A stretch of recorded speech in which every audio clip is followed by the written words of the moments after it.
Okay, so now we're working with the Leica system. This is the Leica MC1 system. We do or have worked with the Leica Icon system in the past that is supported on this particular screen. Just to point out, if you've instructed the build on the build sheet for the Leica cable kit, this is a CAN 1 cable and a CAN 2 M12s, they're termed as. This carries most of the arm of the excavator's communication. This one carries the tilt and rotate. So it is possible to run with only the one CAN cable, but if you select the tilt and rotate bucket on the simulator, it won't work with the machine controls. So this is the ideal setup that you want. There's a docking station. This is the MCP80 they call it. And then this is the MC1 screen that goes on here. So this big handle at the front, I won't dispatch it now, but you take that off this way, screen pops off. So now going to the screen itself, we go to projects. We will always select the Tenstar project. That's for our big construction site area that you see up here. So back to the screen again, just like we did with the Top Gun and Trimble, we'll start exercise. This time I'll pick Leica in the touchscreen selection. That'll set up the CAN, emulated CAN data to work correctly with this particular screen. And again, we're going to select the work area, time of day, and bucket. So we're going to go to area D again. Now we've got the choice because we have both CAN cables. We're going to go with the tilt rotator this time. Let's select the digging bucket and we'll work during the day. Start the engine, which you have to.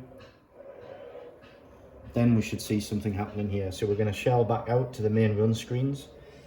And you'll see a slightly red colour there at the moment. That will change when you track the machine and give it some orientation.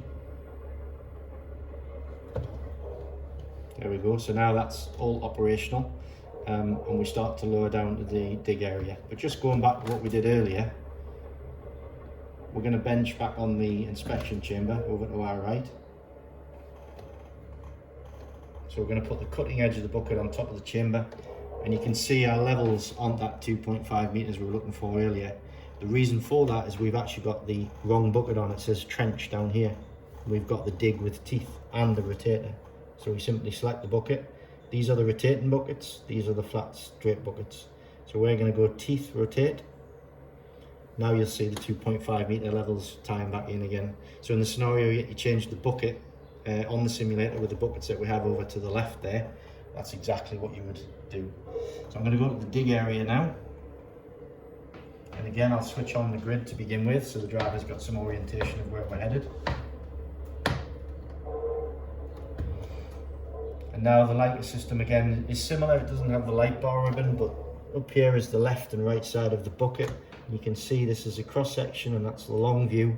So we're heading for the green line. So as I lower the grade, we get the countdown. We're now within 200 mil or so of the grade. Now we're over digging by 50 mil. It's a very precise, fine system. So that's what you're looking for, the on grade. And then you'll simply pull the grade, not like that if you're a driver. That should help you with the grades. Again, the grid would tie in. So where when green was indicating that we actually achieved the desired result. If you lower back in there, you'll see it on the on the Leica screen. There it is. But I would switch off, as I said earlier, so that they can only use this particular screen. So that's the three systems. Again, if you follow the Confluence guide, it'll tell you how to set these up in the first place. There's all the projects. There's instructions on how to load the projects to the Leica system or the Android tablet that you saw earlier. Okay.